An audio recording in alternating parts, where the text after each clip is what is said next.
The biggest black holes are not black holes, they're universes in disguise. The radio hissed, then a voice. We lost the probe, no signal beyond the horizon. The last frame showed stars bending like wet glass, then nothing.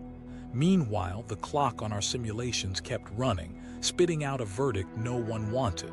The data didn't come back. They called it a paradox and tried to patch it.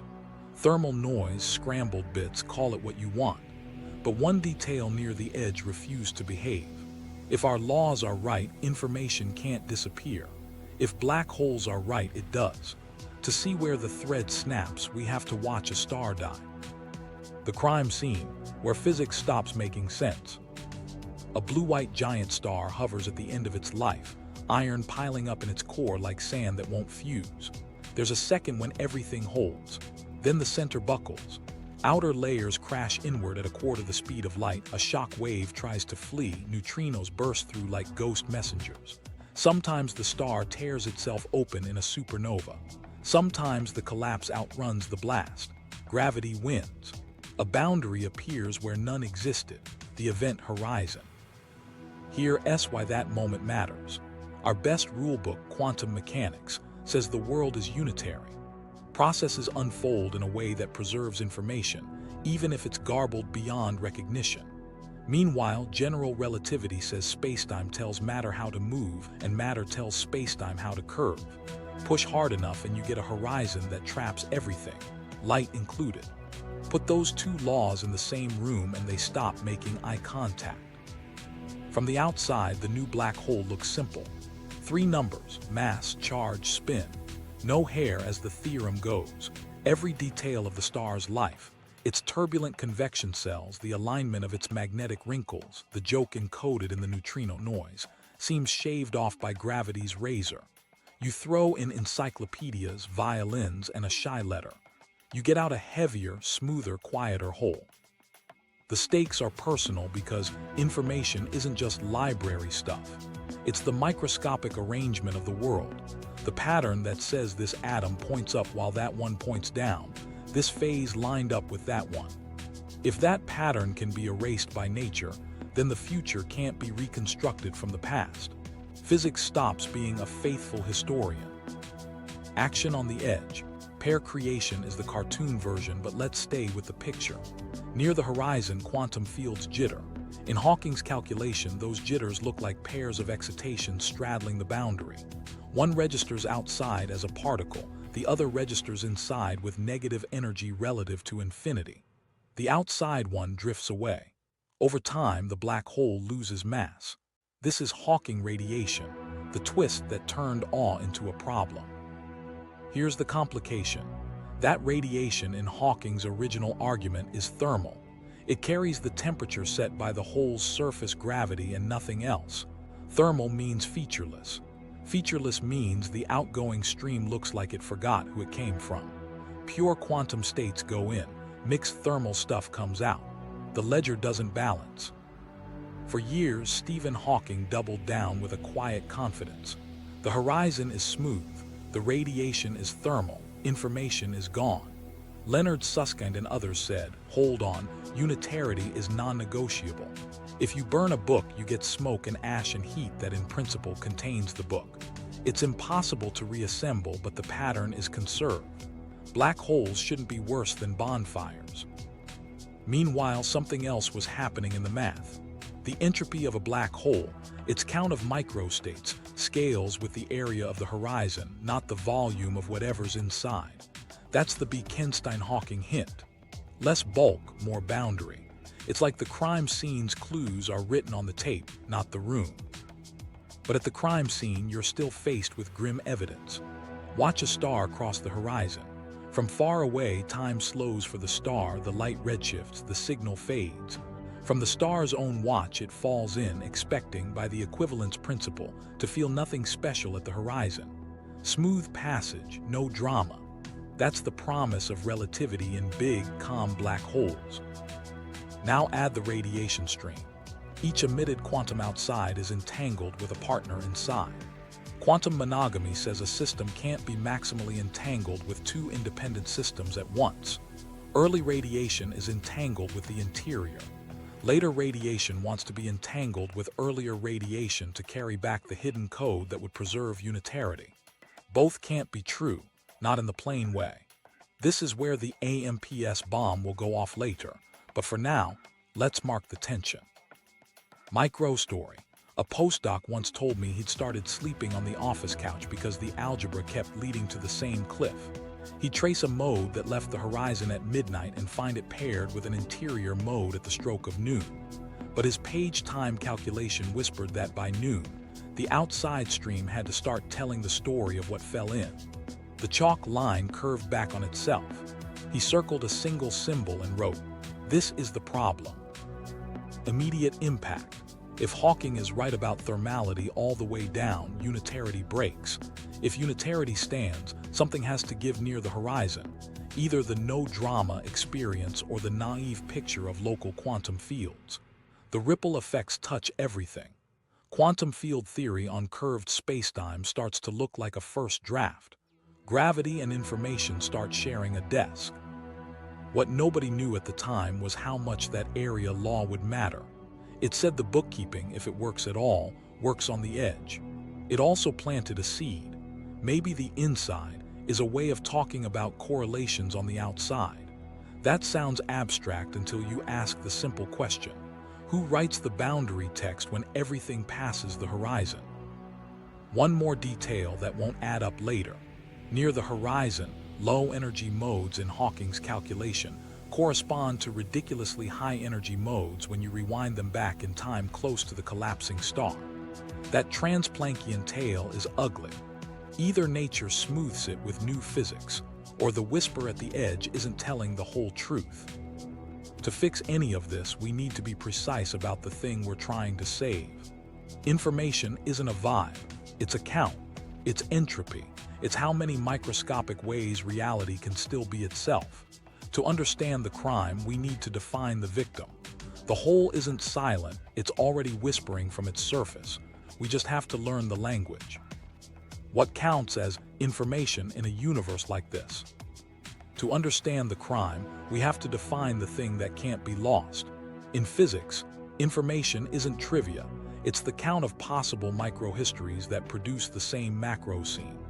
2 cups of coffee at the same temperature can hide different arrangements of molecules. Information is the log of how many distinct arrangements still fit the label hot coffee. In thermodynamics, that count is entropy. In communication theory, Claude Shannon translated this to bits, uncertainty measured in yes/no questions. Different languages, same backbone. How many answers could reality have chosen before you told me the temperature? Ludwig Boltzmann put the formula on a gravestone. Entropy is proportional to the logarithm of the number of microstates. That inscription became a compass.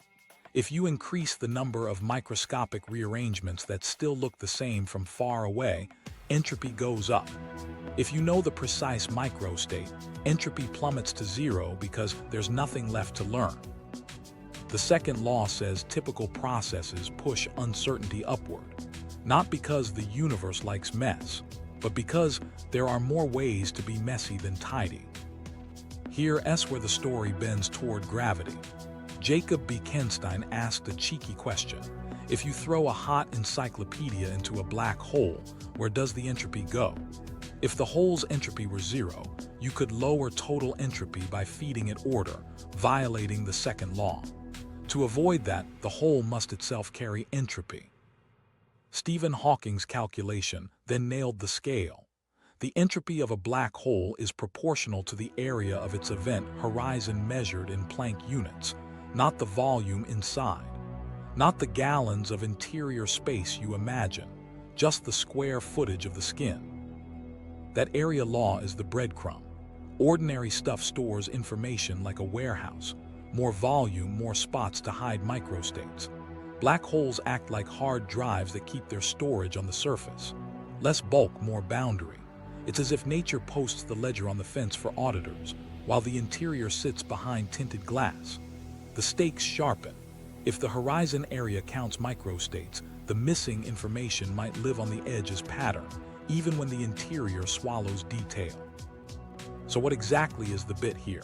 In Shannon's world, a bit is the answer to a yes-no question: did the coin land heads? In quantum mechanics, the basic unit is subtler. A qubit can be in a sewer position. The information isn't just which face, but how phases line up across possibilities. Entanglement complicates it further. Two qubits can share correlations that no classical ledger can mimic. Ask one, and you learn about the other no matter how far apart they moved. Entanglement entropy. How much one region knows about the other turns out to obey an area law in many quantum systems. The boundary between regions limits how much they can share. Another breadcrumb. That brings us to holography, still a hint at this point. If a black hole's entropy scales with area, maybe the maximum information content of any region does too. Think of it like this. The boundary is a screen with pixels the size of Planck areas. The interior movie can't encode more than what the pixels allow. The bold conjecture that grew from this, later made precise in special spacetimes, is that all the physics inside can be described by a theory living on the boundary without gravity. Translation. The diary on the fence isn't a mere summary, it's the script. But complications pile up. In Hawking's original picture, the radiation drifting away from the horizon looks thermal, featureless noise. If the boundary keeps the book, where's the legible text? One hope is that the spectrum isn't perfectly thermal once you include subtle correlations. The photons might look like a fog individually, but their joint statistics could carry the code. That's the difference between random chatter and a cipher, structure in the correlations. Meanwhile, a black hole's entropy being area proportional doesn't tell you what the microstates are. In a metal, you point to electrons and lattice vibrations. In gravity, what's counting? String theory offers one answer in certain cases. Count brane configurations and you get the right number. In other approaches, the atoms of space are loops or spin networks, and the horizon has punctures that tally the area. Competing dictionaries, same stubborn area law. The boundary text is there. Its alphabet is still up for debate. Here's the human angle. Information in physics used to be bookkeeping. How messy is the gas? Then black holes forced a rebrand. Information became a conservation law with teeth. If unitarity holds, every scattering, collapse, and evaporation is reversible in principle. You might never reconstruct the book from smoke, but the universe could. That's why the paradox cuts. It's not about our ignorance, it's about whether the rules themselves misplace the keys. One last breadcrumb. Chaotic systems smear information fast. Black holes, by multiple arguments, are the fastest scramblers allowed by quantum mechanics. If you drop in one qubit, its imprint spreads over the horizon degrees of freedom in a time set by the black hole's temperature and size. That speed tells you where to look for the message, not in any single photon, but in the collective chorus after the right waiting time. So who writes the boundary text when everything passes the horizon? According to this emerging picture, gravity and quantum entanglement do it together. The bit that fell in doesn't vanish. It reappears as long-range correlations on the horizon and later in the radiation. The ledger is surface first. The whispers at the edge aren't small talk. They're the language of the inside spoken sideways. Hawking radiation, the leak that shouldn't exist. We left the crime scene with a whisper on the boundary. Now we watch it leak. Here's what's at risk. If black holes really radiate, they don't last forever. They shrink. And if they shrink to nothing while the glow that escaped is perfectly thermal, then the book that fell in has no pages left anywhere. Unitarity, the backbone of quantum theory, ends up on the floor. We either keep the law or keep the picture of a calm horizon. Both won't fit as is. Action first. Stephen Hawking's calculation starts with quantum fields near a forming horizon. The spacetime stretches modes the way a slow handsaw stretches a note. What looks like empty vacuum to someone falling in doesn't look empty to a far observer.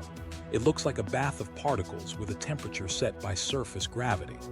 The cartoon says pairs pop out of the vacuum. One mode registers outside as positive energy. One mode registers inside as negative energy relative to infinity.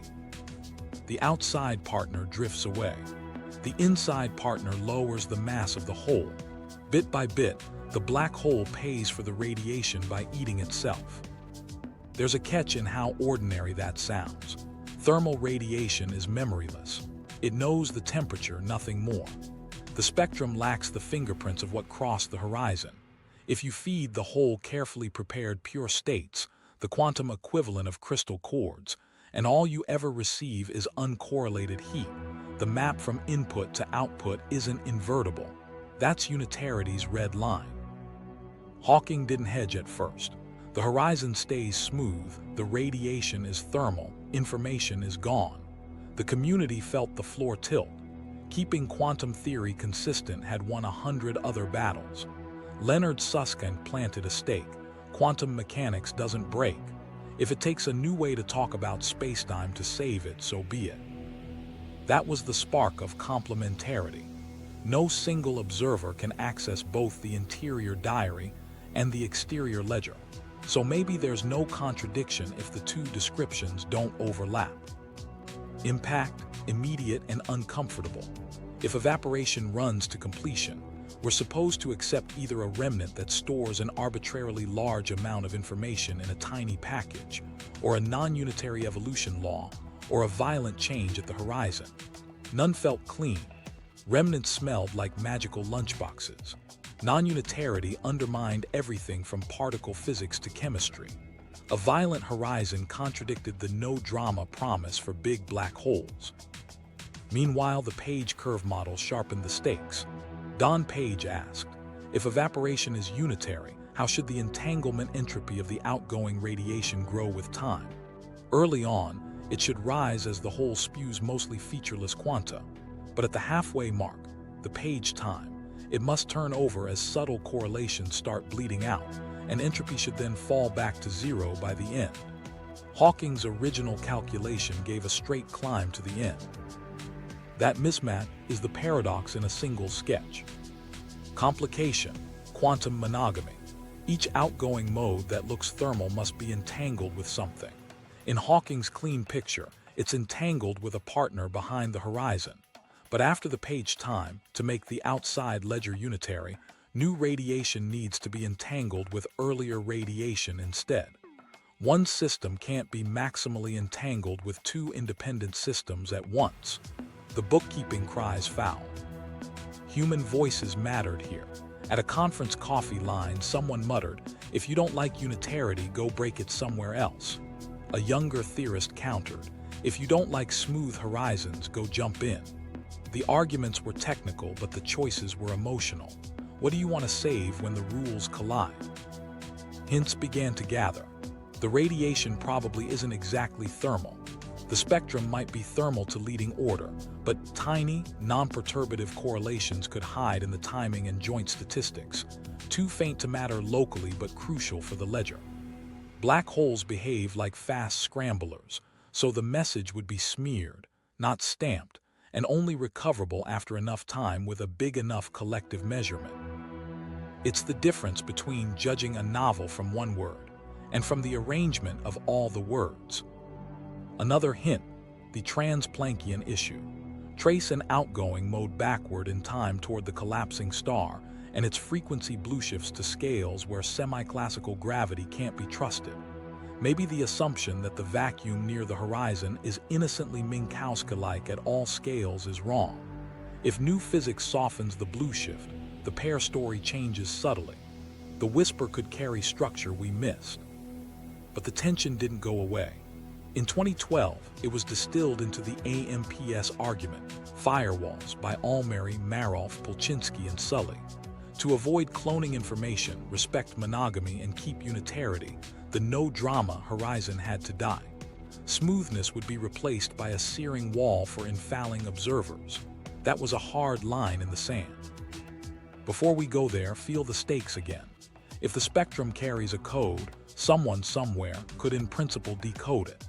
Not a person with a telescope in a lifetime, but a patient, godlike experimenter with a collector the size of a solar system and ages to spare. That possibility keeps unitarity breathing. It suggests the leak that shouldn't exist is exactly the leak we need. Micro story. A grad student used random matrix models to mimic a black hole and watched the toy radiation entropy rise and then bend down. He printed the curve, pinned it to his wall, and wrote, "If this is real, the horizon isn't an eraser. It's a mirror with frost."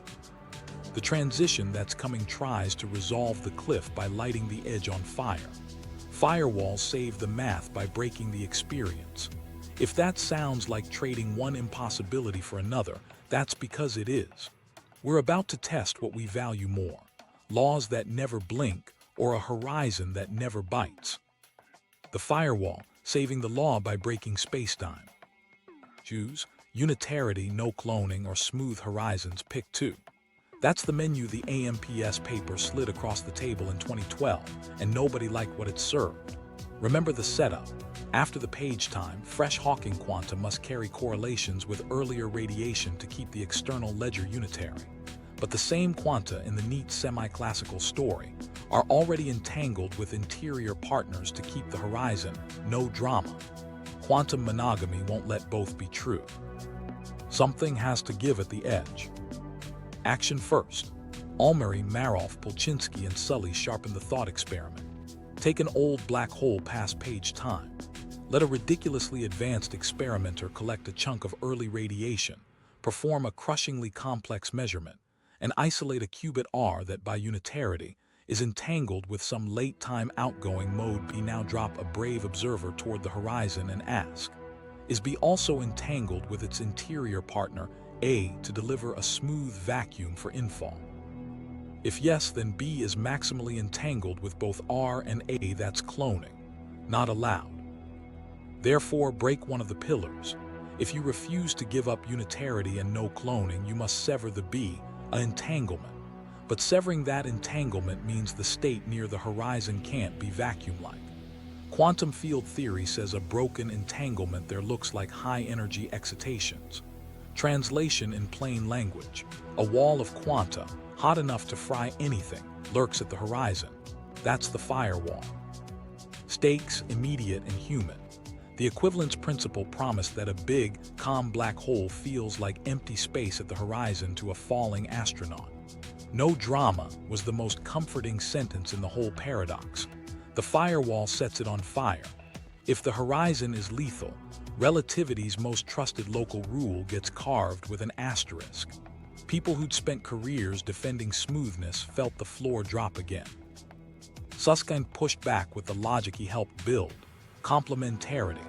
Maybe there isn't a single global story in which exterior and interior descriptions coexist with shared facts.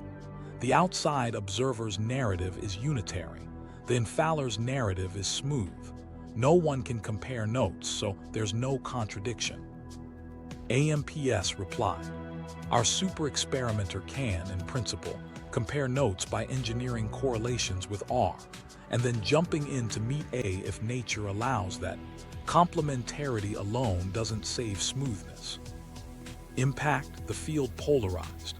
Some said fine, keep the horizon smooth, but then abandoned the premise that B is individually entangled with earlier radiation.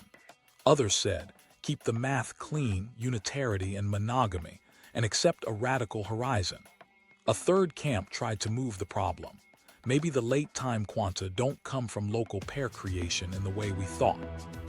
If the interior is secretly encoded in the exterior radiation, a kind of state-dependent identification, then A isn't independent of R. No cloning, no firewall, but at the price of weird non-locality and fragile definitions. Here, S where it gets stranger. To preserve smoothness without cloning, some proposals accept that the interior operators are constructed from the same degrees of freedom that also encode the early radiation. It's like saying the diary under the floorboards is written in the same ink as the ledger on the wall. You can read one or the other depending on what question you ask, not both. That dodge is elegant, but it smells like magic to many. If the interior depends on what the outside observer measured, does the inside exist for everyone in the same way? Complication piled on complication. The ER equals EPR idea, entanglement equals wormholes, offered a geometric detour. If entangled systems are connected by non-traversable bridges, perhaps the B, our linkage manifests as a thin thread through spacetime, changing how we count independence. That doesn't let you send messages faster than light, but it might let you avoid literal cloning. Still, in the firewall frame, the key question remained: what does an infaller feel? Microstory. A senior theorist told a younger colleague, "I can live with a universe where no one can decode a black hole. I can't live in one where general relativity lies at the doorstep." The younger one answered, "I can live with a universe that breaks comfort. I can't live in one that breaks unitarity." They laughed because neither of them slept that week. Meanwhile, something else was happening on the edges of calculation. Quantum error correction crept into gravity. Codes that protect information from local noise started showing up in toy models of holography. If the bulk interior is encoded redundantly on the boundary, then small pokes at the horizon don't destroy it. That felt like a path where smoothness and unitarity coexist, guarded by structure rather than fire. But to read that code in the outgoing radiation, you need the right decoder and the right time. The violent wall isn't necessary if ignorance is protective. Impact wider than black holes.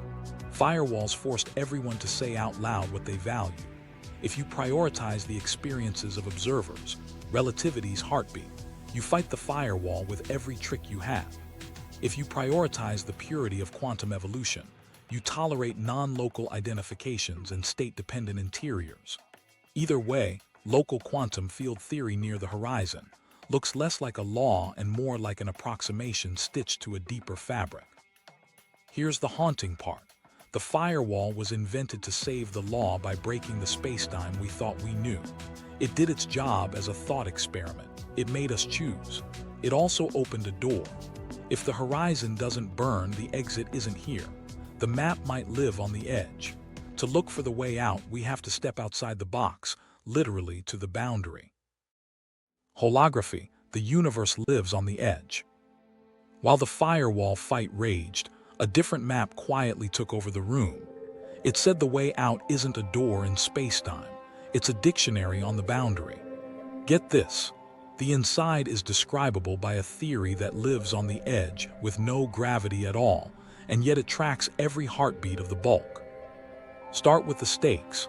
If bulk reality is a projection, then saving unitarity isn't about rescuing particles from a furnace. It's about keeping the boundary ledger intact. The exit isn't a tunnel, it's a translation. If that's right, information never goes missing because the boundary never looks away. Action the leap. In 1997, Juan Maldacena wrote down a precise equivalence. A gravity theory in a volume of anti-de Sitter space equals a conformal field theory on that volume's boundary, at SCFT. On the bulk side, curved spacetime, black holes, horizons, Hawking radiation. On the boundary, a quantum system with no gravity, just fields and operators ticking in ordinary time.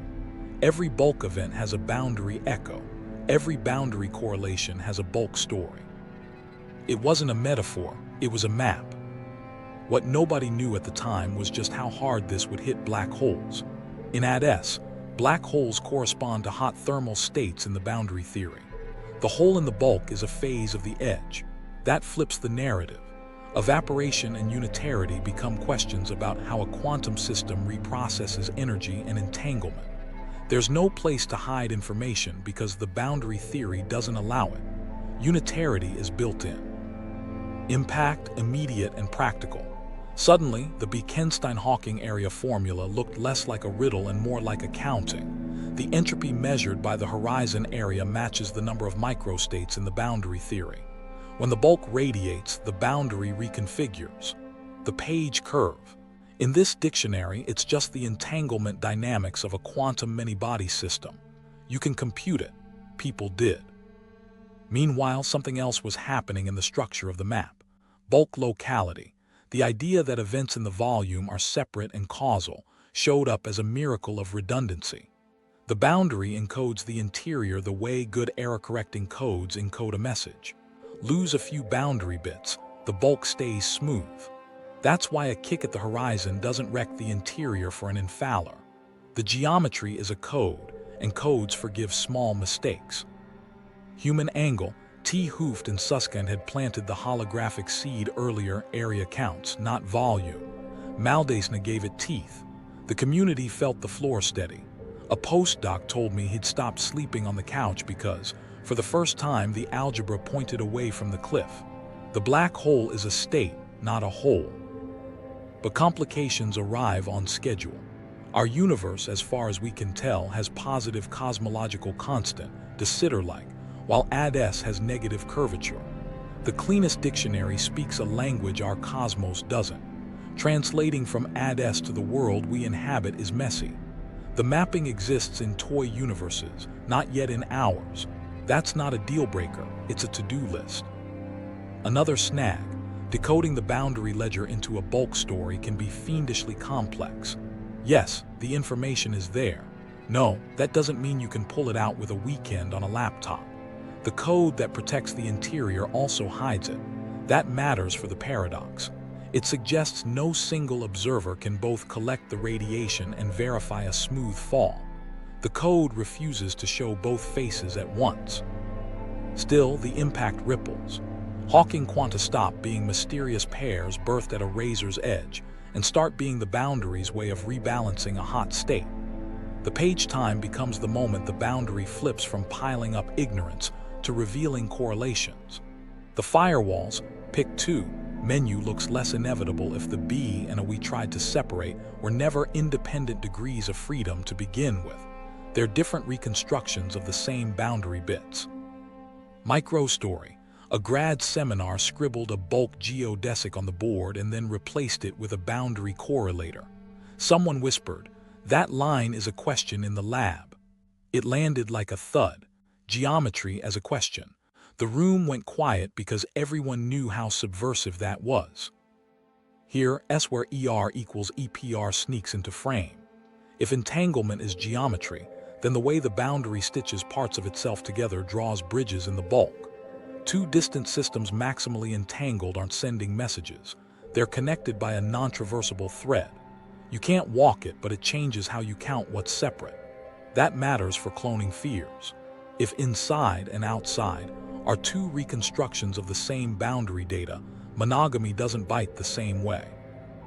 But our universe isn't AdS and we can't pretend it is. So the action shifts to general lessons. Holography teaches 3 hard truths. Area, not volume, caps information. Entanglement patterns build geometry, and quantum error correction underwrites smoothness. Those lessons don't vanish when you leave AdS. They guide guesses elsewhere. Stakes again. If the exit is a map, not a door, then solving the paradox means committing to the boundary story even when it hurts. It also means the interior, we imagine, may be the world's clever way of talking about correlations, not a separate chest of drawers. That's uncomfortable. It's also liberating. Here's the tease that points forward. If entanglement draws bridges, where do they go when the center of a black hole tries to end time? Maybe the route out isn't through the horizon at all. Maybe the singularity isn't an end but a bend in the map. And if bridges form between entangled pieces, what if the deepest entanglement is a birth, not an escape? ER equals EPR, wormholes, entanglement, and the escape route. Here's the stakes in plain terms. If entanglement is more than bookkeeping, if it actually shapes spacetime, then information can move without crossing a line in the usual way. Not by sending a signal faster than light, but by changing what counts as the same place. That's the promise hidden in 4 letters. ER equals EPR. Action first. The 2 acronyms come from 2 very different stories.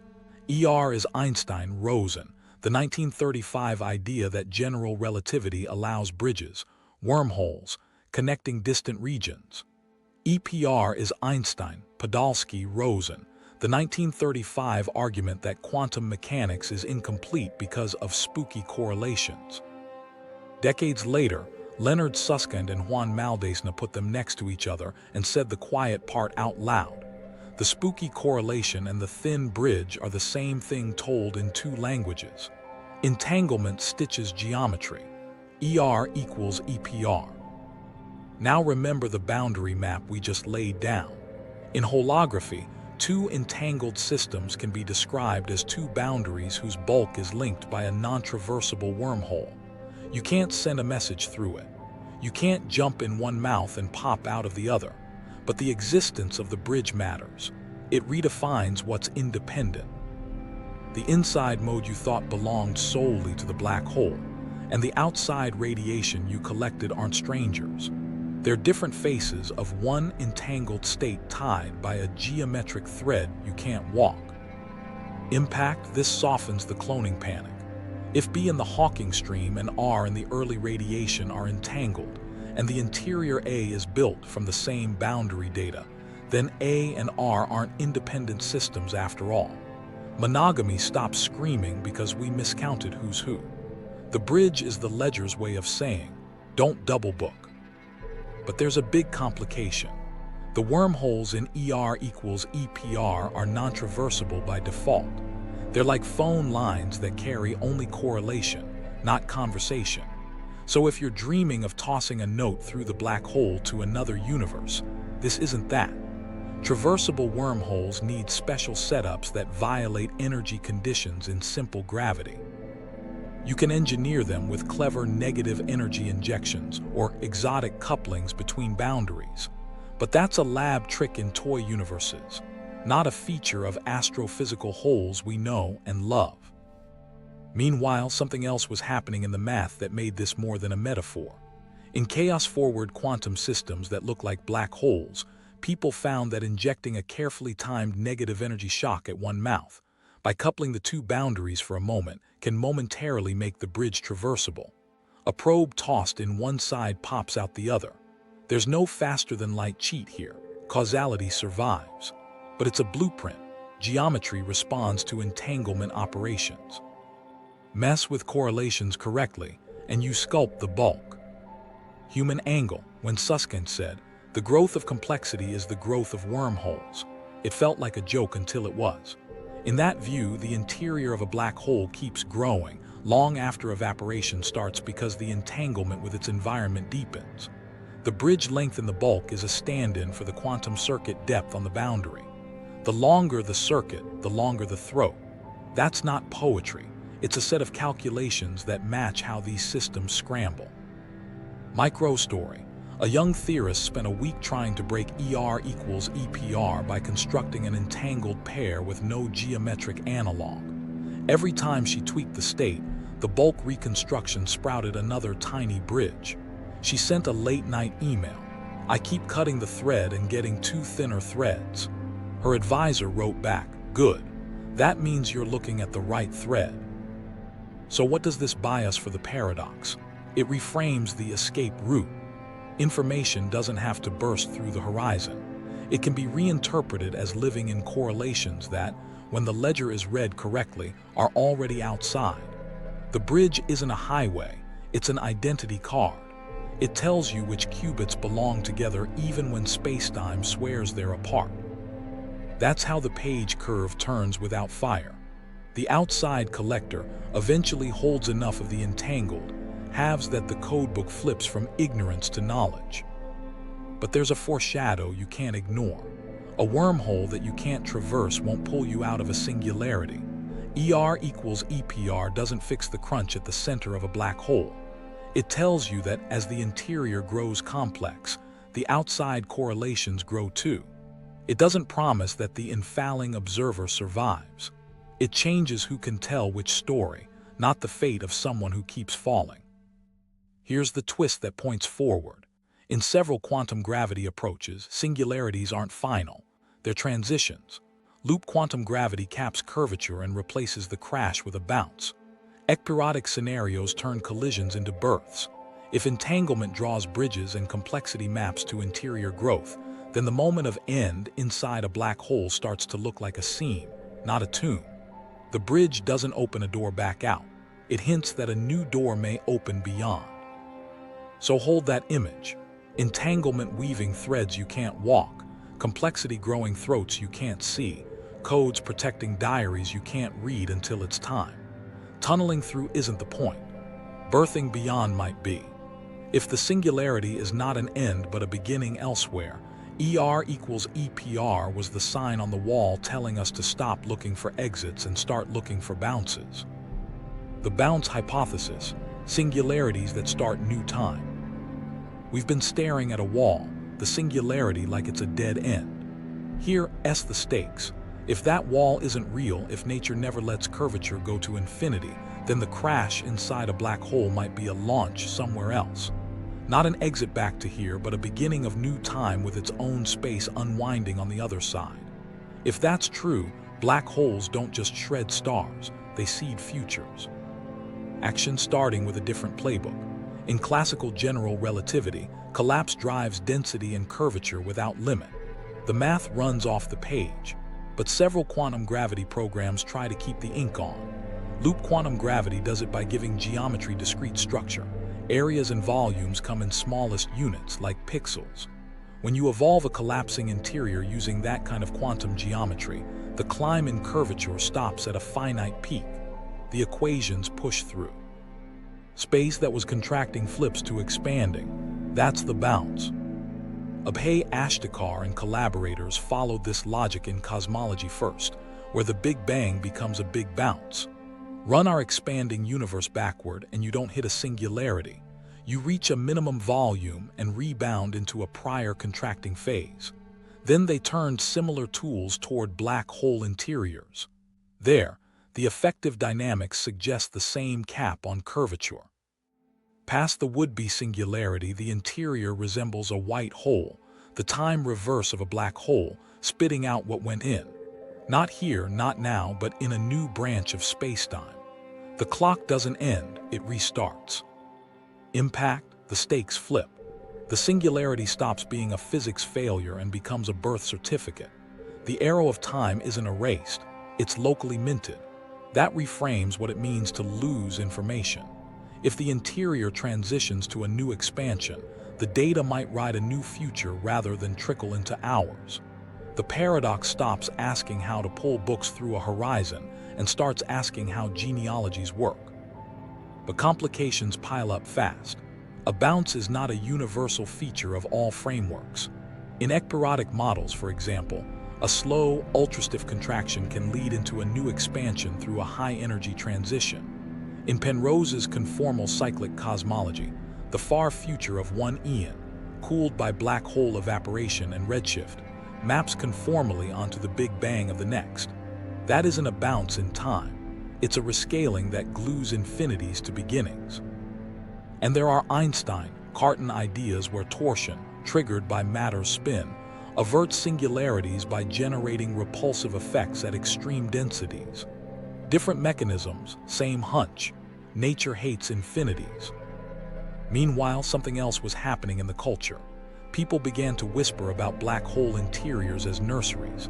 A collapsing star could, beyond its horizon, create a region that inflates, driven by false vacuum energy into a vast, separate cosmos. From our side, the whole ages radiates and shrinks. From the baby side, there's only a Big Bang and a sky. The two can't talk. There's no superluminal message, no return postcard. But lineage is real weather, or not relatives exchange letters. Human angle. Ashtekar once described the bounce not as an add-on, but as what happens when you stop using continuum math beyond its range. You don't keep dividing by zero, a colleague paraphrased. You change the problem. Penrose's voice, quieter but no less stubborn, said the universe might carry faint fingerprints from previous eons, low-variance circles in the cosmic microwave background, patterns from ancient black hole collisions. Those claims are contested. The point isn't proof here. It's that the wall invited boldness. Stakes again sharpened. If a black hole interior spawns a new expanding domain, then selection might favor parent universes that make more black holes. That's a later chapter, but the seed sits here. Laws wouldn't be random. They'd be pruned by reproduction. The constants we measure could be the ones that maximize collapse, because lineages with those constants became numerous in the genealogy tree. If singularities bounce, the cosmological natural selection hypothesis gets a mechanism. Complication, observables, bounces hide behind horizons. Whatever births beyond a singularity doesn't beam clues back through the parent sky. We're stuck with indirect signatures, consistency of page curves, absence of firewalls, universal area law hints, gravitational wave echo debates, black hole population statistics, and early universe puzzles that may nudge us toward non-standard beginnings. None of that is a smoking gun. It's the pattern that matters. Microstory. A young researcher tuned a numerical model of an interior collapse with loop-inspired corrections. She watched the scale factor shrink, stall, and grow again. On the screen, a tiny patch of geometry dilated. She wrote in her notebook, "It's not that it survives, it becomes." Here, S where ER equals EPR shades the picture without replacing it. Entanglement's threads tell you how inside can be rebuilt from outside, and how the page curve can turn. The bounce asks a different question. What's the fate of trajectories that refuse to turn around? For the infaller who never decodes the outside ledger, the story needs an ending that isn't a math error. A bounce is that ending, really a new beginning, written in quantum geometry ink. Now, honesty check. Even within loop quantum gravity, details depend on quantization choices. Effective equations are approximations. In ekperiodic and cyclic models, matching across the transition is delicate. In CCC, the identification of eons hinges on smoothing everything into conformal sameness at the end of time. That's elegant and audacious, but it's not settled. We label these as hypotheses because they are. And yet the meaning lands either way. A universe that refuses infinities is a universe that treats compression as a prelude. If black holes are wombs, then star death and cosmic birth share a border. The crime scene's wall becomes a hinge. Zoom in on the biggest culprits next, the supermassive hearts that lit the early universe faster than our scripts allow. If any object has motive and means to be a cradle, it's the monsters at galactic centers. Supermassive black holes, too big, too early, too convenient. Here's the new crime scene. The early universe, a few 100 million years after the Big Bang. The sky is young, hydrogen fog is thinning, and yet blazing in the dark, quasars powered by black holes 1 billion times the mass of the sun. They aren't rare curiosities, telescopes keep finding them. The stakes are blunt. If these monsters exist so soon, our slow growth stories are in trouble. Action first. Observers point James Webb at tiny red smudges, stretch their spectra, and pull out redshifts of 7, 8, 9. That means light left when the universe was under 1 billion years old. Some targets show broad emission lines and hot accretion disks, signatures of actively feeding black holes with masses tens to hundreds of millions of suns, sometimes more. You can build that mass by starting small and eating, but you need time. The clock laughs. Impact, models scramble. The standard path says stellar mass black holes born from the first stars grow by mergers and steady meals, but radiation pressure pushes back and inflows are messy. To hit 1 billion solar masses so early, you either cheat the accretion limit for long stretches or you start with heavy seeds. That's the direct collapse idea. Skip the star phase, collapse a pristine gas cloud straight into a black hole of, say, 100,000 suns. It buys you time. It doesn't come for free. Complication lands hard. Direct collapse needs special conditions. Metal-free gas to avoid cooling into fragments. Intense radiation backgrounds to keep molecules from forming. Quiet enough neighborhoods to let a giant cloud sink without breaking. Simulations show it can happen, but not everywhere. Meanwhile, some candidates look heavier than even optimistic direct collapse routes would allow by those early dates. A few systems hint at merger-driven surges, but stacking enough mergers quickly without disrupting feeding is a tightrope act. Human angle. Observers bring one spectrum to a group meeting and the room goes quiet. It can't be that big, someone says. A student checks the line width, the continuum slope, the lensing flags. The numbers refuse to blink. A senior voice offers the safe path, systematics, calibration, contamination. Everyone nods. Then someone else says, what if the seeds aren't stars? The conversation shifts from error bars to origins. Meanwhile, something else was happening across catalogs. The earliest galaxies weren't just big. Some were surprisingly compact and bright. Star formation rates looked intense.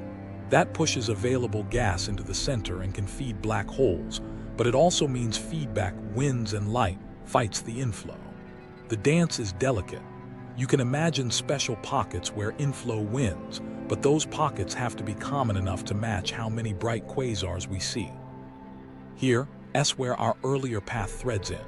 If black holes are more than sinks, if inside they carry bounces or link to deeper organizing principles, then their role in cosmic structure might be larger than we wrote in the first draft.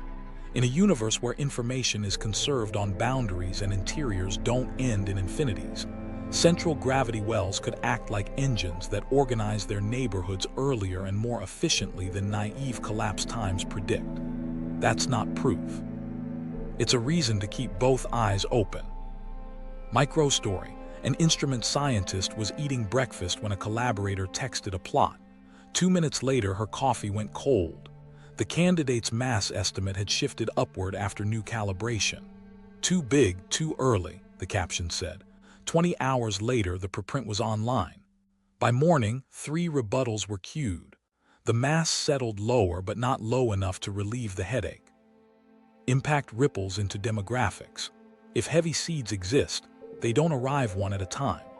Their descendants should leave footprints in the mass function of black holes today. Overabundances at certain masses, merger rates that glow in gravitational wave detectors, growth histories that prefer bursts. Third-generation interferometers will listen for black hole mergers across cosmic time. Pulsar timing arrays already hint at a background from distant, hefty binaries. The pattern of those rumbles tells origin stories better than single headlines. Foreshadow the feedback loop. If black holes are good at forming early, they're good at triggering more collapse, by compressing gas, by anchoring potential wells, by stirring turbulence that seeds stars. And if universes that make black holes more easily leave behind more offspring in a speculative reproductive picture, then over many generations, physics constants would drift toward values that favor collapse. That's a dangerous idea because it sounds teleological. It is.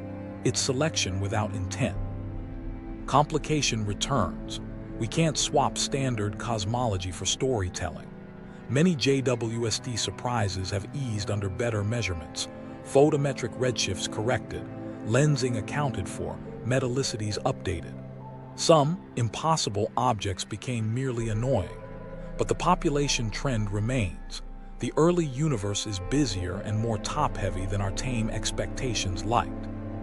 Human moment. A theorist who'd fought the direct collapse camp for a decade emailed a colleague, "I'm not converted. I'm not blind either." That's how science bends, reluctantly with receipts. So too big, too early, too convenient. Or exactly what you'd expect if black holes are not only endpoints but launch pads, if nature leans into collapse because collapse feeds the deeper architecture. Hold that loop in mind. If holes seed universes, universes could seed holes. Write that as a hypothesis, not a creed. Then follow the thread to the person who dared say it out loud.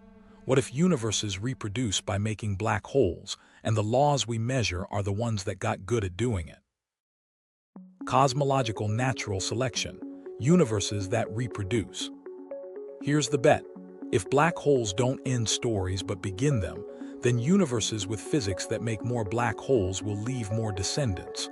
Over cosmic generations, the parameters drift toward values that boost collapse. Call it cosmological natural selection. Not intention, not design, just reproduction and selection playing out on the largest stage we can name. Action first. In the early 199s, Lee Smolin looked at a pile of fine-tuning puzzles. The neutron-proton mass split that lets stars burn, the balance that forms heavy elements, the density ripples that seed galaxies, and asked a heretical question.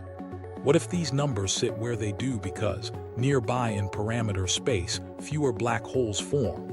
Imagine a landscape of universes, each with slightly different constants. In the ones that accidentally choose collapse-friendly settings, massive stars are common, heavy elements flourish, and black holes multiply. Each hole buds a new universe with nudged parameters. Generation by generation, The multiverse fills with lineages that make more holes. Stakes, immediate and sharp. This offers an alternative to anthropic shrugging. Instead of "we observe these constants because we're here," it says, "we observe these constants because they're good at making black holes, and our being here is a side effect of that fertility." It promises something anthropic arguments rarely do: potential predictions. If you tweak constants in ways that look good for life but bad for collapse, those tweaks should be disfavored by the genealogy. Impact in the proposal's bones. Smolin suggested tests you could, in principle, run on the idea. For example, push the neutron star mass limit upward by changing the strong interaction. You get fewer black holes from stellar deaths. Shift the strange quark mass. Supernovae get touchy, heavy elements thin, star formation patterns slide, black hole production drops. If you can find a parameter change that would increase black hole formation while staying consistent with other physics, cosmological natural selection takes a hit. If you can't, the idea breathes. Complication arrived in the mail. Critics wrote that the testability is squishy. Stellar evolution is messy. The dependence of black hole yields on microphysical constants runs through a jungle of feedback. Some claimed you could nudge parameters to get more holes via exotic channels, primordial black holes in the early universe, for instance, weakening the neat bounds. Others argued that without a clear mechanism linking parent constants to offspring constants, the selection picture floats above the ground. Human angle, the lonely idea that wouldn't die.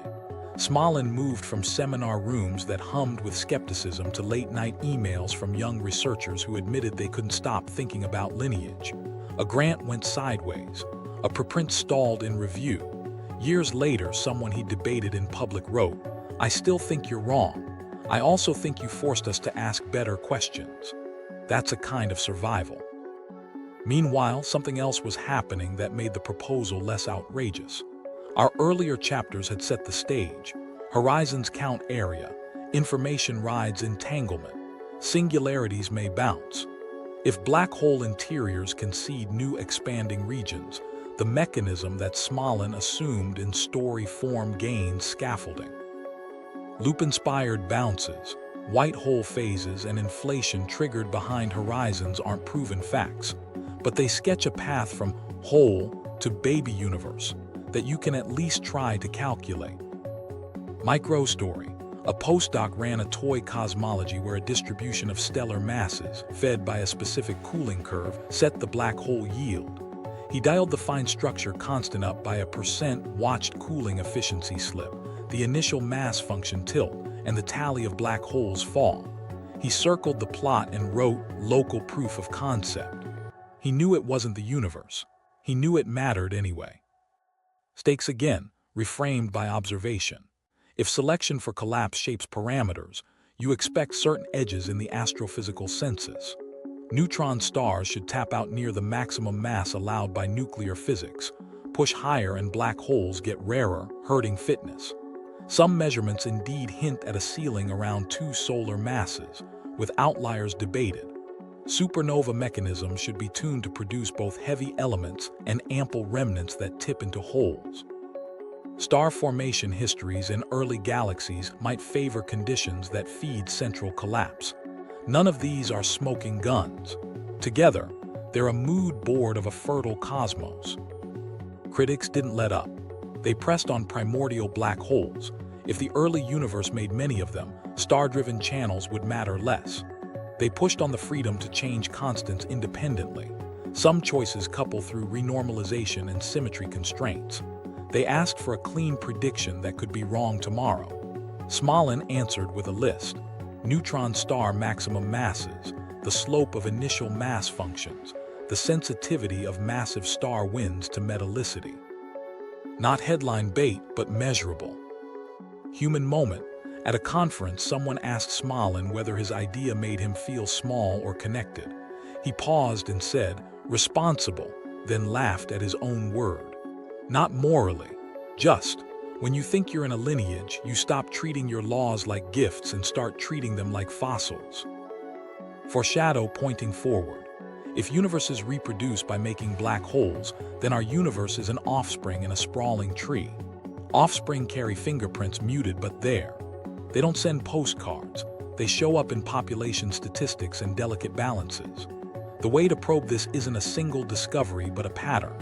Mass thresholds, merger rates, black hole demographics across time, the scarcity of parameter changes that would raise yields. And if interior bounces are real, some signals, faint echoes, page curve consistent entropy flow, support the idea that horizons don't erase, they redirect. This leaves us with a choice of meanings.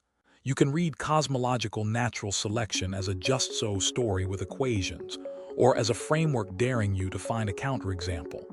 Either way, the next step is obvious. If our universe is an offspring, can we spot fingerprints? Not in myth, but in data, at the edge of horizons, in the rumble of mergers, in the shadows cast by monsters we keep finding too early and too big. Clues, not proof. Horizon codes, echoes, and shadows. We need signals that don't break physics but hint that the ledger lives on edges. Stakes are simple. Without data, this stays poetry. With the right nudges, it becomes a map. Action first stop, the ringdom. When two black holes merge, the newborn rings like a struck bell. General relativity says those tones, the quasi-normal modes, are set by mass and spin. Clean, damp, predictable. Some teams claimed faint, late-time echoes after the ringdom, a stutter in the fade as if the horizon weren't perfectly absorbing. If there's structure at the edge, membranes, hair, or quantum-sourced reflectivity, you might hear sound bounce in a tiny cavity outside the true boundary. The searches are brutal. Noise mimics miracles. Selection biases can print ghosts. Yet the idea keeps returning because the stakes are high. A real echo would mean the horizon carries more than smoothness. Impact? Even without clear detections, the work forced a standard. We can use gravitational wave catalogs to bound how non-classical a horizon can be. No late-time stutter above certain amplitudes. No consistent phase pattern across events. Each null result narrows the wiggle room for horizon structure that reflects too strongly. That's not defeat, it's calibration. If the code is there, it's subtle. Meanwhile, something else was happening at the shadow's edge. The Event Horizon Telescope assembled the first horizon-scale images of supermassive black holes. The glowing ring around darkness isn't a silhouette in the usual sense. It's light-bent, lensed, and beamed by plasma near the point of no return. In a strict care black hole, the photon ring's size and shape follow a tight script. If exotic compact objects replace horizons with surfaces, or if quantum hair perturbs the metric, the ring's brightness asymmetry, substructure, and diameter could drift. Analyses so far line up with care within errors, but tiny deviations remain allowed. Upgrades will press harder, looking for ring subrings, flicker patterns, and closure phase statistics that nudge theory. Complication lands with a shrug. Plasma is messy. Turbulent magnetized gas can fake features that look like exotic signatures. You can't read quantum corrections off a single snapshot. You need populations, time variability, and cross-checks with polarimetry. That's the theme here. Clues arrive bundled with caveats. Human angle, an imaging team stared at a reconstruction where the ring seemed slightly squashed. A student whispered, "Hair." The room laughed because they just updated a calibration file. The squash softened. That moment wasn't a failure, it was a lesson. Extraordinary claims have to survive ordinary fixes. Action a different channel, chaos and scrambling time. Black holes, as we said, are the fastest scramblers. That has a waveform fingerprint. In toy systems, out-of-time order correlators, the OTOCs, diagnose how quickly small disturbances spread. In holographic models, they grow like E-lambda with lambda tied to temperature. Translated to astrophysics, we can't measure OTOCs of a literal black hole, but we can constrain how quickly variability propagates in accretion flows, how hot spots evolve, how flares decorrelate. If gravity is doing error correction at the edge, certain too fast or too slow patterns would be odd. So far, nothing breaks expectations. but the mere act of looking has started to align plasma physics, variability studies, and quantum chaos in one conversation. Microstory. A postdoc built a pipeline to hunt for periodic features in ringdom that could reveal horizon-scale granularity, area quantization whispers. A rumor says the black hole area might be quantized in Planck-sized steps. If so, transitions could leave faint combs in spectra. He found combs everywhere, then realized his windowing function was printing teeth. He rewrote the code, the combs vanished, his confidence increased. He taped a note above his screen: "Teeth are cheap." Another thread. The page curve itself, not measured directly but approached by proxy. In lab systems, quantum simulators engineered to mimic evaporation dynamics, researchers build toy islands where entanglement entropy behaves like a unitary page curve. The math, the island formula, says semi-classical gravity plus quantum corrections leads to entropy turning over. That's not our sky, but it's a blueprint. Look for signatures that our universe's black holes obey similar bookkeeping. If Hawking radiation correlations are real, distant collectors, impossible for us, but not for nature, could in principle reconstruct inputs. Cosmologically, that means no leftover entropy sink. Observationally, it means any model that acts like a perfect eraser is on notice. Impact. Bounds on exoticness are getting real. Gravitational wave detectors rule out strong late-time echoes above certain fractions of ringdom amplitude. EHT's images bound deviations from care at the percent level in some metrics. Pulsar timing arrays constrain the background of supermassive mergers, tying demographics to seeds. None of these prove a boundary code. Together, they push everything toward consistency with horizons that are smooth to classical probes, and yet threaded by subtle quantum structure. Complication. Systematics can fake almost anything. Detector glitches create spurious echoes. Imaging priors shape rings. Population inferences suffer from selection effects. That's why the community now favors stacked strategies, combine many events, many images, many methods. If a horizon code leaks, it should rhyme across channels. Foreshadow the ledger test. If information is encoded, the page curve must bend. The island formula says it does. For the first time, gravity calculations that include replica wormholes, careful saddle points in the path integral, reproduce a unitary page curve for evaporating black holes in controlled models. That's math, not measurement, but it's a tight chain. Holography, error correction, islands. The hint is loud enough to change how we listen. Open loop. Did we finally see it? Not yet in the sky, but the logic is converging. Smooth classical horizons with quantum-consistent ledgers. No loud echoes, no glaring shadows, no cheap miracles. Just patterns that keep pointing to edges doing the hard work. The island story waits in the wings with receipts. The page curve returns, islands and the ledger balancing. Here's what's at stake right now. If entropy of the Hawking radiation doesn't eventually fall, then information never comes out and unitarity breaks. For decades, Hawking's math said the curve just climbs. Don Page sketched a different fate if evolution is unitary. A rise, a peak, and a fall back to zero, the Page curve.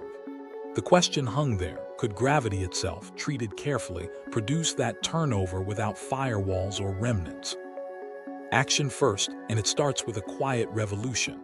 Around 2019, multiple teams, Jeff Pennington on one track and Ahmed Almeri, Neda Engelhardt, Donald Maroff, and Henry Maxfield on another, worked out how to compute the entropy of Hawking radiation using semi-classical gravity plus quantum corrections. The tool was unfamiliar and to some, unnerving. Replica wormholes in the gravitational path integral. You don't simulate sparks at a horizon. You compute an extremal surface, an island, that can lie inside the black hole and still contribute to the entropy of the radiation collected far away. Get this when you ask, what's the entanglement entropy of the radiation up to now? The correct answer to leading order is given by a generalized entropy, area of a certain surface divided by 4g plus the quantum entropy of fields on one side of that surface. Early in evaporation, the minimal extremal surface hugs the boundary of the radiation. No island. The entropy rises like Hawking said. But at the page time, a new extremal surface pops up that dips inside, carving out an island in the bulk that's counted as part of the radiation's domain. Switch saddles, and the entropy starts to fall. The page curve appears. Impact, immediate and shocking. Semi-classical gravity, long blamed for the paradox, contains its own fix when you include these non-perturbative saddles. You don't need to invent non-unitary channels. You need to include the right geometries in the sum. The radiation's ledger balances because the island effectively tells you those interior modes you thought were lost. For the purpose of entropy, they're already in the radiation. It's not that quanta tunnel out in a cartoon way. It's that the correct accounting says the outside observer's algebraic domain includes that island. Meanwhile, something else was happening in how we talk about interiors. The island prescription dovetailed with holographic error correction. Interior operators reconstructible from disjoint boundary regions were already a thing in AD-SCFT. Islands extended that logic to evaporating black holes with an external bath. What looked like inside became state-dependent code space. Unitarity didn't need a torrent through the horizon. It needed a dictionary that stops double counting. Human angle, the papers landed without fireworks. Pennington submitted a draft, Almary and collaborators posted theirs, more groups cross-checked with solvable models like JT gravity glued to baths. Then the community exhaled. A postdoc wrote to a friend, "I didn't think semi-classical gravity had this in it." Another wrote, "We've been arguing about the curve like it was a belief. Now it's a calculation." Complication you can't dodge. Mechanism versus accounting. The island formula doesn't hand you a step-by-step microscopic story of quanta sneaking out. It gives you the right entropic answer by extremizing generalized entropy. Critics called it a ledger trick. Defenders answered that in quantum gravity, ledgers and geometry are the same thing in different clothes. Still, the where question stays weird. If the island is in the radiation, does that mean the interior is literally outside? No, what it means is the algebra of observables accessible to the radiation already includes the operators that describe that island. That's precise and unsatisfying because it refuses a picture we can draw on a napkin. Micro story. In a Blackboard talk, someone sketched a rising curve, tapped the chalk at the knee and said, "This is the moment the island wins." A grad student raised a hand. "So who moves the fence?" The speaker smiled. "The fence was always where the extremization says it is. We just didn't include that saddle." The room laughed not because it was funny, but because the answer was as clean and as alien as the math. Impact ripples across old arguments. Firewalls leaned on the claim that late quanta must be entangled with earlier radiation to restore unitarity, clashing with interior entanglement at a smooth horizon. Islands say, the algebra you call radiation already knows about a chunk of the interior, so the monogamy bookkeeping is different. That doesn't magically make an infaller's ride safe, but it drains the necessity of a literal wall. It also puts teeth on complementarity. The outside observer's description includes the island. The infaller's local description is vacuum-like at the horizon. You can't operationally compare both. Meanwhile, the page curve isn't just a shape, it's a schedule. It says correlations visible in principle begin to dominate after the page time. That tracks with fast scrambling. It takes of order the black hole's entropy divided by its temperature to smear a message and start leaking it back. You won't decode with a telescope, but a godlike collector with perfect control could, in principle, reverse the unitary. That possibility is the content of unitarity, not a lab plan. Honesty check. Islands are proven in models close to AD-S or in lower dimensional gravity with clean baths. Extending them to realistic asymptotically flat four-dimensional black holes is active work, with partial evidence and caveats. The community is careful, but the coherence of the picture, holography, error correction, replica wormholes, page curves, earned respect the old-fashioned way, by making the paradox smaller without cheating. Here's the tease that points inward. If the ledger balances out here, what story does that force in there? Two consistent pictures are on the table. a radical one where interiors bounce into new futures, and a conservative one where information never left the boundaries embrace. They don't have to be enemies, but when they disagree, the decision might come from what we're willing to risk about meaning, not math. Two stories that both work: gateways versus unitary scrambling. We've arrived at a fork in the road with two maps that both get you home. One says black holes are gateways, interiors bounce, launch new time and seed baby universes. The other says there's no gate at all, unitary scrambling plus holography means the inside is a clever reconstruction and the ledger on the boundary never blinks. The stakes aren't just technical. They touch what we think a beginning is and whether endings exist. Here's the first story, the gateway. In this picture, singularities resolve. Quantum geometry caps curvature, turns crashes into launches, and the black hole core becomes an initial state for a fresh expansion. Your universe begets a descendant, constants drift slightly, the cosmic family tree grows. Information isn't erased, it's carried forward behind a horizon that never talks back. This view pairs naturally with Smolin's selection idea. Physics parameters that favor star formation and black hole production become common because they reproduce. It explains too big, too early, supermassive holes by treating collapse not as pathology, but as fertility. The page curve and holographic hints still matter.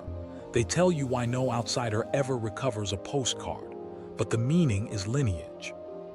Now the second story, the unitary scrambler. Here, holography is the spine.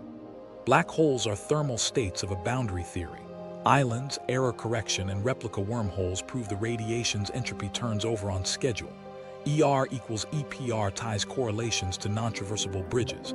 Monogamy conflicts melt because inside and outside aren't independent algebras. No firewalls, no remnants, no baby universes required. Unitarity never leaves the boundary's embrace. The page curve isn't a miracle, it's accounting done right. This view is conservative in spirit. Keep one universe, keep one Hilbert space, keep the rules strict. Impact: if you choose gateways, origins multiply. The Big Bang becomes a local restart, not a single global beginning. Fine-tuning reframes as reproductive fitness. Our constants look like fossils of a process that favored collapse. The early appearance of massive holes feels less outrageous, but you pay a price. Traversability remains off-limits. You can't send messages to offspring. Testability gets indirect. You ask the sky for population patterns, neutron star maximum masses, merger statistics, seed demographics. That whisper selection rather than shout proof. And you accept that whatever falls and exits your causal world forever. Impact: if you choose unitary scrambling, paradoxes shrink without adding new universes. Firewalls lose urgency, complementarity gains teeth. The island formula supplies a calculational backbone. Observables line up with a smooth classical exterior and subtle quantum structure on edges. No loud echoes, care-like shadows, page-like bookkeeping in controlled models. But you pay a different price. The where did the information go question becomes, where does it live in the algebra? The inside person's story stays state-dependent and hard to picture. The singularity remains a thin place in the map, tamed in entropy, not narrated in experience. Complication that keeps both honest. Our universe isn't AdS, and our math is cleanest in toy worlds. Gateways need a robust mechanism that survives beyond models, loop-inspired bounces, torsion, ecperiodic handoffs, or inflation behind horizons that you can calculate and ideally constrain. Unitary scrambling needs islands in asymptotically flat, four-dimensional evaporating holes with realistic baths, not just lower-dimensional cousins. Both camps have gaps, both camps are building bridges. Human angle, and it matters. Some physicists refuse baby universes because they see multiplication of entities without necessity. Others embrace them because they dislike singular endings with no story. Some distrust state dependence in interior reconstruction. Others accept it as the price of quantum gravity. Careers, priors, and temperaments shape which cliff feels steeper. A mentor once told a student, Pick the risk you're willing to defend at the board. The student asked which risk is smaller. The mentor smiled. None of them. Meanwhile, something else is happening that blurs the line. ER equals EPR gives unitary scramblers a geometric language, while complexity as volume and holographic error correction give gateway fans a way to talk about interior growth as correlation growth. The two stories share infrastructure. Both respect the page curve. Both avoid cloning. Both forbid superluminal escape. They differ in what they claim happens when you refuse to turn around at the horizon. Microstory. A group spent months translating a bounce model into a boundary-inspired code toy. They found that the entanglement wedge of the radiation in their toy enlarged exactly when the interior flipped from contracting to expanding. One researcher wrote, "Different words, same switch." It didn't prove either camp right. It proved the distance between them might be smaller than it looks. So what decides? Not comfort. Both are uncomfortable. It might be risk and meaning. If you want a narrative for the infaller and a cosmic genealogy, you'll tolerate baby universes and live with observational subtlety. If you want a single, airtight ledger that future experiments can press from many angles, you'll bet on unitary scrambling and live with state-dependent interiors. The truth may mix them. A unitary boundary description that, in certain regimes, includes effective bounce physics beyond our horizon. Until the data forces a hand, both maps work. The choice is which one you carry into the dark. The human story, why we resist the door in the dark. We've got two maps that both work and still we hesitate. That hesitation isn't just math, it's human. The stakes aren't only about equations, they're about identity. If black holes are wombs and our universe has parents, then origin stops being singular. That rattles more than textbooks. It touches why we fund telescopes, who gets hired, and which questions we think are polite to ask. Get this, we've done this dance before. Copernicus nudged Earth off-center and people didn't just lose a coordinate system, they lost a story about themselves. Relativity bent simultaneity and turned, now, into a provincial custom. Quantum mechanics asked us to stop talking about what is and start talking about what we can ask. Each time, the equations were the easy part. The part that hurt was letting go. Meanwhile, culture makes gravity fields of its own.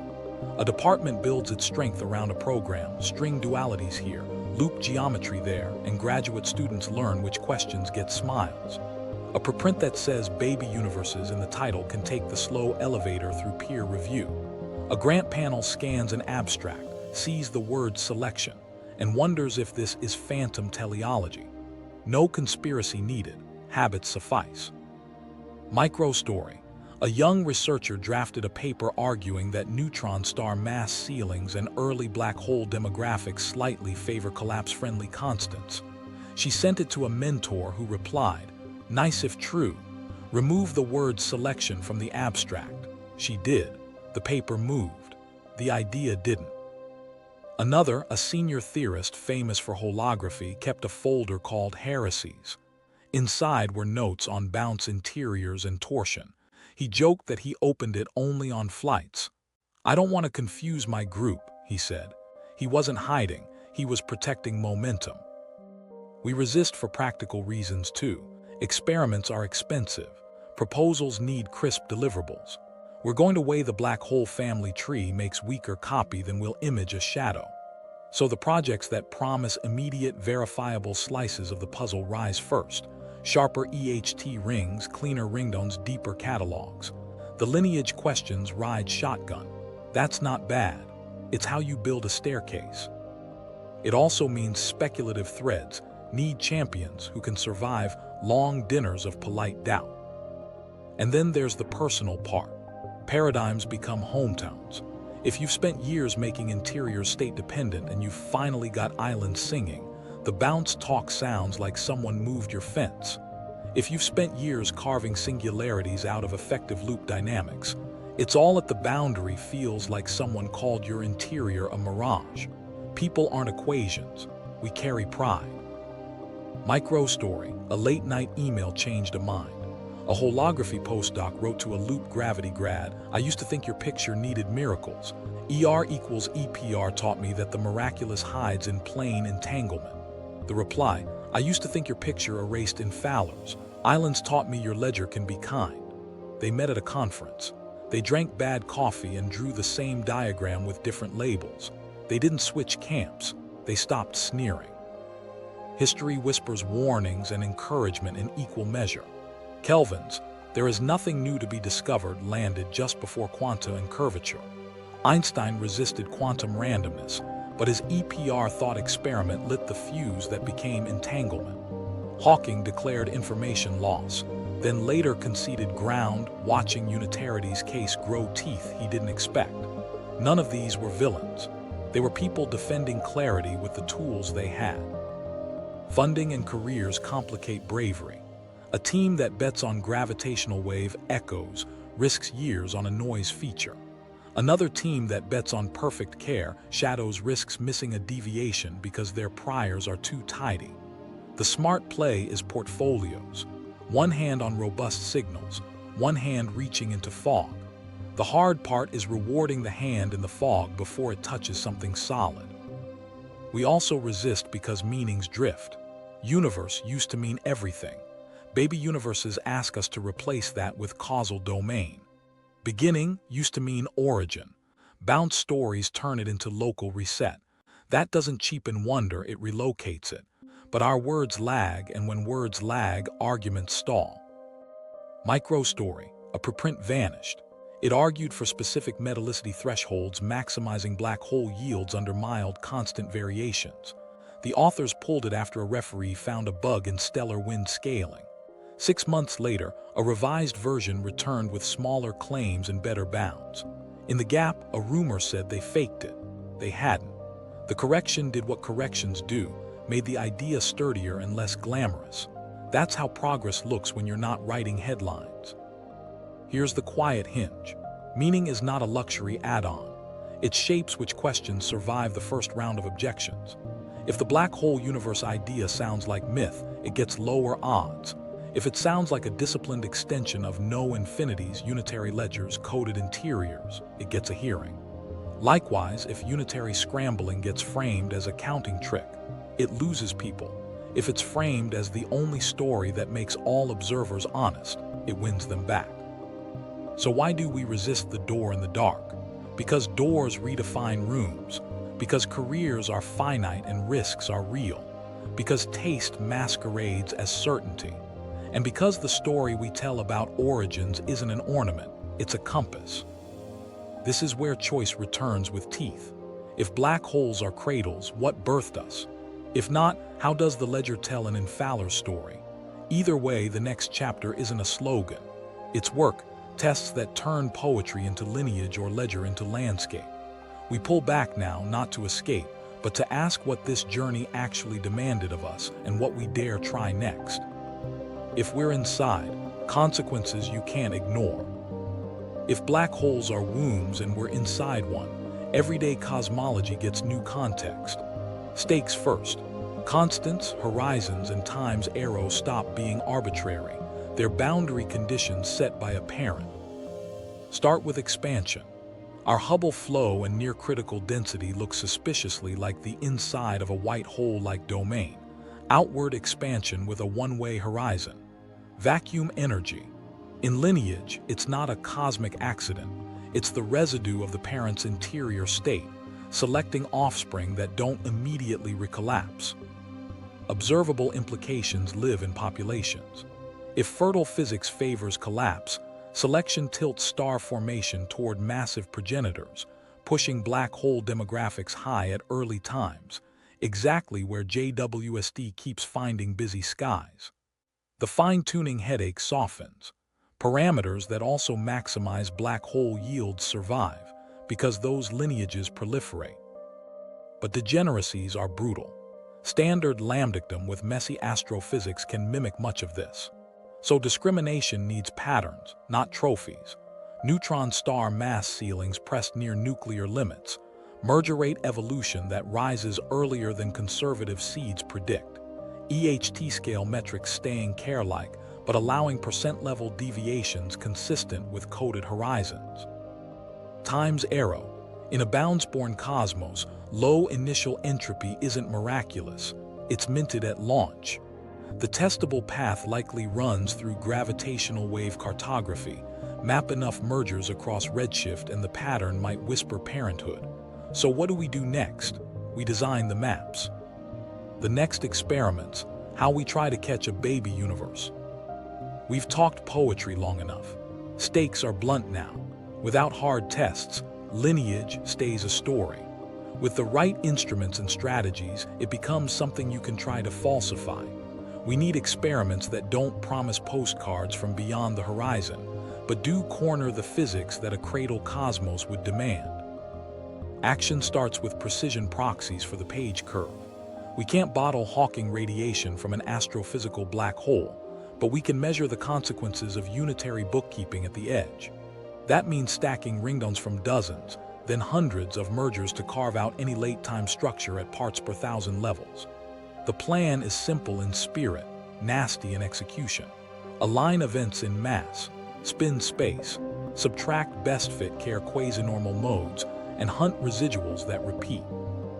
A true, tiny echo pattern, consistent delay, consistent phase, would force horizon microstructure. A clean null across an expanding catalog tightens the screws on reflective edges. Meanwhile, horizon echo searches get smarter. First-gen claims were beaten by noise. The next wave uses Bayesian population models that let you ask, if a fraction f of black holes had a weak reflecting layer at x radii, what would the ensemble look like? Then you measure f. Even if f hugs 0, that limit matters for any theory that sprinkles structure at the horizon. The trick is humility. Let the population tell you, not one spectacular event. EHT-style imaging sharpens the other edge. The upgrades on baselines and bandwidth will push us from one ring to subring structure, photon rings within the photon ring. If the near-horizon geometry has percent-level deviations, subring spacing and closure phase statistics should feel it. Polarimetry adds a new lever. Magnetic field geometry traces the plasma, but also encodes how light parallel transports near the hole. If the metric is almost care but not quite, polarization patterns will be the canary. Again, it's ensemble logic, SGRA M87*, and a handful of other targets over years, not a single breathtaking picture. Now the big hammer, third-generation gravitational wave detectors. Cosmic Explorer and the Einstein telescope shift the game by hearing black hole mergers back to redshifts, where JWST is already finding the monsters. If heavy seeds really exist, the mass spectrum of early mergers will shout it. We'll measure how the merger rate evolves with redshift for tens of thousands of events, not tens. If the universe leaned into collapse early, you'll see an excess of heavy binaries at high Z and a specific tilt in spin alignments that comes from gas-rich growth. If not, the numbers will fall back toward conservative seeds plus steady accretion. Either way, lineage gets a vote. Pulsar timing arrays keep humming in the background, turning years of radio ticks into a nanohertz symphony. The stochastic background they're converging on is almost certainly supermassive black hole binaries groaning as galaxies merge. The spectral shape and anisotropy of that background translate into how quickly big holes find partners and how efficiently they pair. A fertile cosmos wants early, robust pairing. A lean one delays it. Add PTA maps to LISA's future detections of massive inspirals, and you get a cross-check. Time domain whispers meeting space-based arias. Action in the lab may feel like a detour, but it's the cleanest way to test the ledger. Quantum simulators, cold atoms, trapped ions, superconducting qubits, already reproduce page curve behavior in toy evaporating systems and implement versions of the island prescription in engineered baths. The next step is scaling, larger Hilbert spaces, longer coherent evolution, and protocols that separate ledger tricks from dynamics by reconstructing interior operators from disjoint radiation regions. Every time a lab system recovers a page-like turnover with the gravitational dictionary as a guide, it raises the odds that the sky follows the same book. We shouldn't forget chaos diagnostics. We can't measure OTOCs for a real black hole, but we can push toward them in its environment. High-cadence infrared light curves of hot spots orbiting SGR-A and M87, correlated with polarization swings, can constrain how quickly perturbations spread in the accretion flow, and whether that scrambling rate saturates the bounds holographic models predict. It's indirect, yes. But if the edge acts like a code, certain too fast, coherence revivals shouldn't appear. Absence is evidence here. Human angle. Teams are betting careers on these maybes. A Ringdong group retools pipelines for 5 years knowing the conclusion might be no echoes to 0.1%. An EHT cohort designs a subring campaign that will live or die on weather and clock stability. A grad student chooses a thesis mapping neutron star mass ceilings because a one solar mass outlier could bruise a selection story. They're not chasing headlines. They're building fences around what's allowed. Complication is our constant. False positives lurk everywhere. Calibration lines that masquerade as echoes, imaging priors that weld rings into shapes, selection effects that warp population slopes. The response is method, not myth. Blind injections in GW pipelines. Synthetic sky challenges for horizon imaging. Hierarchical Bayesian models that propagate uncertainty instead of sweeping it under a plot. The hard part isn't cleverness, it's patience. Here's the quiet test with Byte. Black hole population statistics across cosmic time. If selection whispers, it does it in counts. Do mass functions show a shoulder that heavy seeds would leave? Do spin distributions drift toward low alignments as chaotic accretion takes over, or stay high if coherent inflow dominated from the start?